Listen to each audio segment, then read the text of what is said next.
Fred Williams, XL Prime. We're going to do a little matching here with some product. What we're going to do, count all characters in Store 1 and Store 2. In other words, the Store 1 and Store 2 have any matching, and if they do, sum them up.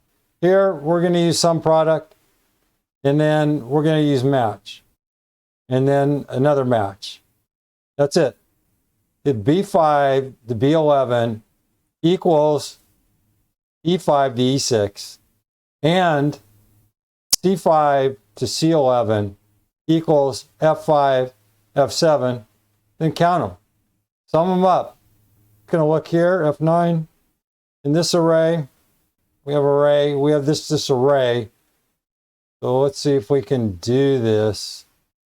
If you're careful, and if you highlight in between the parenthesis and the first is number, and the same with the second is number, you're going to see we're going to get true and false, no.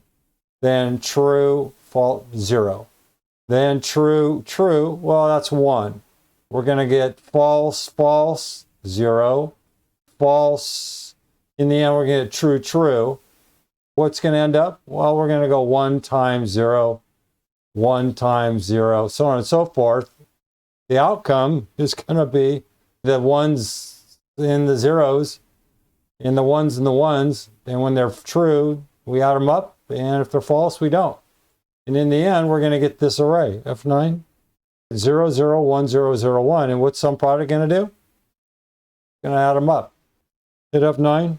You could see here. And if you want to look, you can just look that there's 0 matches. Knock yourself out. Read it if you need it.